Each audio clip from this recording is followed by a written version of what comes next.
Je, yupo wapi Kanze Dena? Ama tuseme kwa lugha ya Kikuyu, Kanze Dena athireko. Kwa sasa kisa ambacho tunakuletea ni kuhusiana na aliyekuwa mtangazaji wa runinga ya Citizen TV Kanze Dena Mararo. Jina lake kamili akitambulikana kama Kellen Beatrice Kanze Dena Mararo.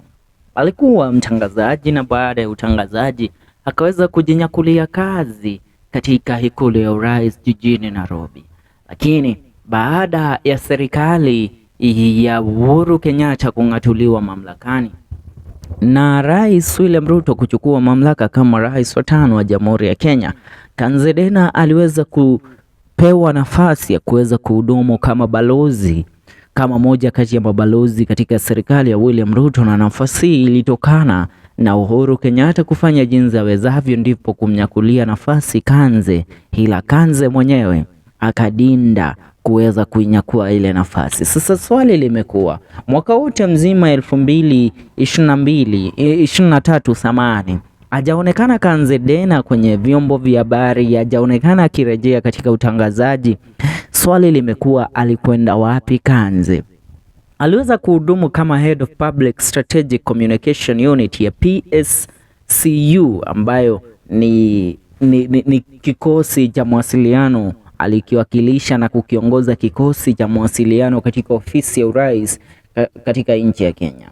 Now, aliweza kufanya kazi katika runinga ya KBC, Kenya Broadcasting Corporation, na baadaye kuelekea Kenya Television Network KTN, na mwishowe kufanya kazi katika runinga ya Citizen TV ambapo aliweza kuiacha kazi ile Juni mwaka 2018 baada ya Rais Uhuru Kenyatta kuteuliwa kwa mara ya pili kama rais wa Jamhuri ya Kenya, na wakati ule alikuwa akihitaji new head of president spokesman. Alikuwa anahitaji mkubwa wa kuongoza kitengo cha head of communication kule ikulu ya urais, maana aliyekuwa mbele yake Dennis Itumbi alikuwa ameweza kuachishwa kazi.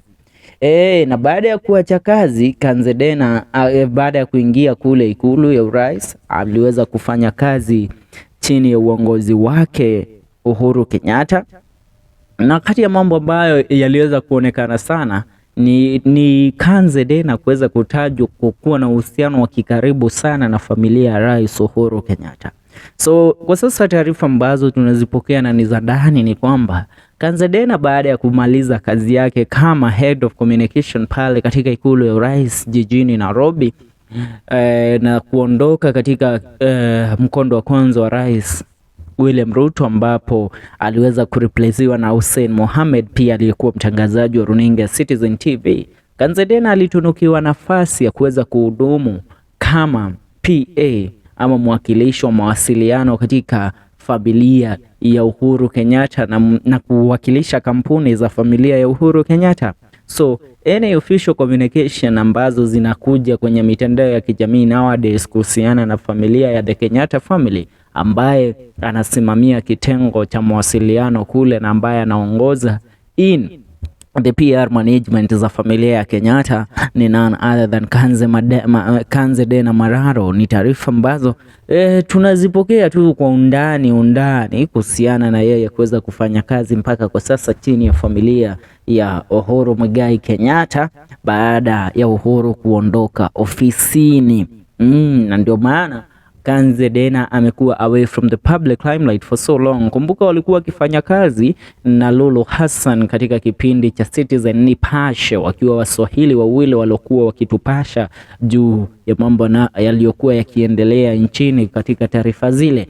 Na Kanze wengi walimtarajia baada ya yeye kuweza kuondoka kama head of presidential communication team ataweza kurejea katika utangazaji kama alivyokuwa kitambo. Maana utangazaji kuna kitu tunasemanga, you can never lose track of your first love, yani huwezi mpoteza mpenzi wako wa kwanza kabisa. Kwa sababu gani? Huyo ndiye ambaye alikuonyesha na kukufikisha mahali ulipo. Ila Kanze Dena ni kana kwamba hakuna chumba cha habari nchini kingeweza kumkabidhi kazi ambayo ingemfaa Kanze Dena, ndio maana akarejea kufanya kazi katika familia ya Uhuru Muigai Kenyatta. Kanze akiwa ni moja kati ya watangazaji maarufu na tajika sana ambao wanasifika kwa ufanisi wao, kwanza ikija kuzungumza lugha ya Kiswahili na kupeana taarifa kupitia lugha ya Kiswahili, atasalia kuwa kati ya watu ambao wanapewa heshima sana katika jamhuri yetu ya Kenya. Hapo ndipo tunatilia kikomo na tukikufahamisha alipo Kanze Dena kwa sasa. Kumbuka pia mwaka 2020 ni 2020 au 22 aliweza kuoleka kwa mmewe ambaye anatambulikana kama Mararo. A wedding ambayo iliweza kuacha wengi wakiwa wanashangaa, maana katika harusi ile walikatazwa watu kuingia na simu za kumchukua Kanze Dena na mmewe picha. Ni hayo kwa sasa, tuungane katika video zetu zijazo. Hii ni FM Show KE.